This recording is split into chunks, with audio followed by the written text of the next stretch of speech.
Hi, today it's the third episode of our podcast, and today the background's my painting of Princess Aurora. Today we're going to talk about Mario, as in the video game series that spawned 200 games as in today.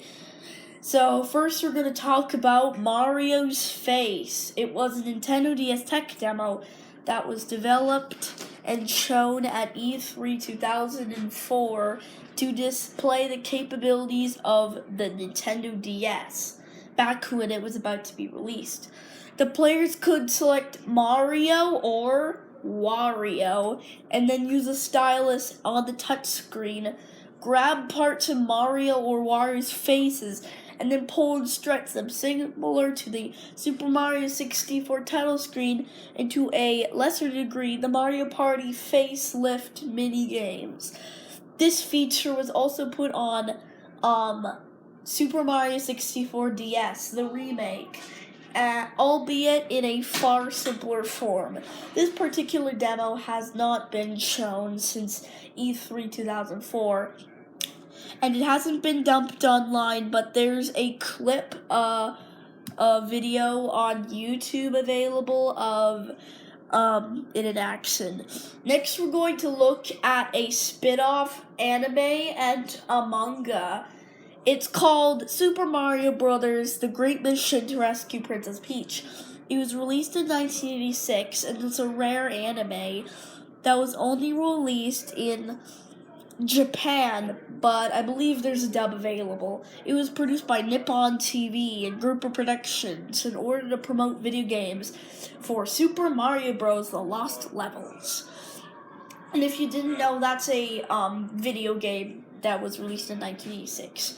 And it got a reputation due to its strange plot and for being the first flick based on a video game, predating the even worse Super Mario Bros. That was not animated by 7 years. Super Mario Great Mission to Rescue Princess Peach was released in theaters on July 20th, 1986. It was later released on VHS and Betamax, and it's one of the rarest tapes, and it was only available as a rental tape. But the manga is even rarer, even though there was a fact that it could be bought. Unlike the tape, it's considered to be a holy grail of many manga and video game collectors. A ramen was also introduced to go along with the flick. The plot is Mario and Luigi get sucked into their Famicom. It's a Japanese NES game, and they must find out that Princess Peach has been kidnapped by King Koopa, and then they gotta save the day. I can probably assume that it's been found, but I don't know for certain. There's, screenshots available, but the subtitle flick is on YouTube, so don't worry, it's found. Next is another tech demo, but this is based on Mario and the Mii's. New Super Mario Bros. Mii was a tech demo for the Nintendo Wii that was unveiled at E3 2011. It was based on the Wii game New Super Mario Bros. Wii, but it had new levels and allowed the players to play as Mii's, dressed up as Mario and Luigi. And Luigi's Mario's brother. It allows the game to be played in off-TV mode since this was on a prototype Wii U. The demo would play for 10 minutes and then automatically reset itself, with the Wii U being released 1 year later in 2012. One of the launch titles, New Super Mario Bros. U, is similar to the tech demo, but it's currently unavailable. R.I.P. Wii U. I hope you rest in peace. I'm really sad it was discontinued. Of course, I still love playing Splatoon and those other games I have on my Wii U, like, I can't name any more. Mario Party 10. Here is another thing I found about. So you probably didn't know this, but there was a cartoon based on Super Mario Bros. Called the Super Mario Brothers Super Show. And it had live action segments, but during the summer of 1990 it was replaced with some segments called Club Mario, and it had two Mario-obsessed teens named Tommy Treehugger, that's a good name, and Co-MC, a really odd name. And they goof around, and in one episode they run to DIC Studios and harassing the DIC executive producer Andy Hayward. And Victoria Delaney played Tommy's sister Tammy Treehugger. Rollins also produced Co-MC's twin brother Evil Eric. And there was a ton of segments, but not all the contents are probably available, and some content was probably wiped after it aired. But don't worry, there's some segments out there. You can find some on its Lost Media archive page. There's some available. In addition, you can probably guess that there's more Lost Mario than there is. You all know what Mario Kart is. It's a video game series where you play games.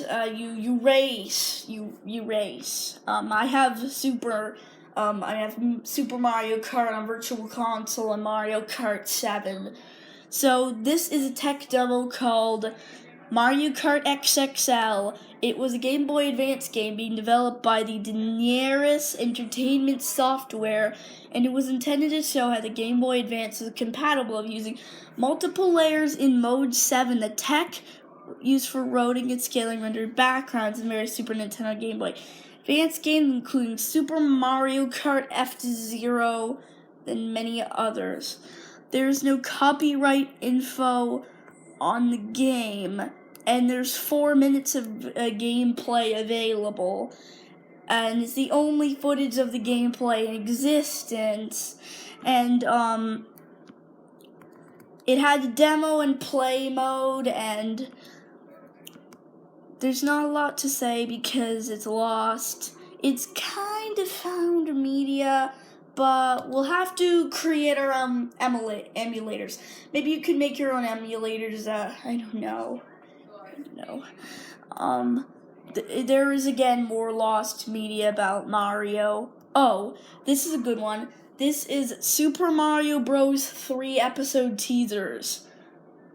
In the original NBC airings of Captain N and the Adventures of Super Mario Bros. 3. There were teasers for the episodes that weren't on DVD and syndication. Of course, these are probably rare, but these are just announcements. Is it really worth it to find these pieces of media? You can just, this one is better because this is awesome. This is awesome. The Philips CDI was a video game console released in the 4th generation of video gaming, when the Genesis and its add-ons and the Super NES and the other pieces of media. I was gonna say Satellaview, but that wasn't released until the N64 was out. So, Super Mario Wacky Worlds was a cancelled CDI game developed by Nova Logic. Only 30% of the game is complete before it was cancelled. Only 3 prototypes are available to or be known to exist, and it's available. And there's also a review of the game by James and Mike Mondays, being reviewed by James Rolfe and Mike Matei from Cinemassacre, one of the YouTube channels I'm subscribed to. The game would have taken place in the real world as opposed to the Mushroom Kingdom. And guess what else? There's another CDI game that they were about to release, and it was called Mario Takes America. This was being produced by Sigam. It's magic backwards. Try saying that.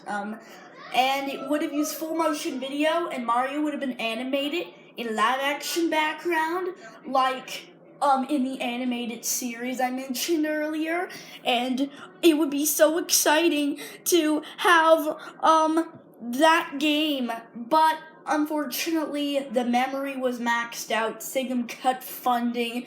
It wasn't released. Now the Bank of Congress owns everything. I'm so sorry. I'm just so upset. But on a happier note, there is a sequel to Super Mario 64. Super Mario 64 2. And this was a sequel to the N64 launch title. I mentioned it earlier in this video. You can just scroll back and I'll talk about it. And it was supposed to have the same graphics as the last game. You were able to play as Luigi. You were able to in the remake, the DS remake. And guess what? A demo of the Nintendo 64 disc drive of the first game resurfaced. But it's not a full sequel, and the demo is buggy. Technically, this media is found, but I don't know. The Nintendo 64 disc drive add-on did not do very well. It's not so swell at working. I mean, you had to download it on RANDnet, RANDnet. I can probably make a podcast reviewing video game consoles or stuff, but I'm not going to now because I want to focus more on a lost media podcast. I'm sorry if I'm not able to talk about any more Mario media, but that's all I can talk about. I might make a part 2 and consider this a part 1. I'm so sorry, but, well, I'll see you next time.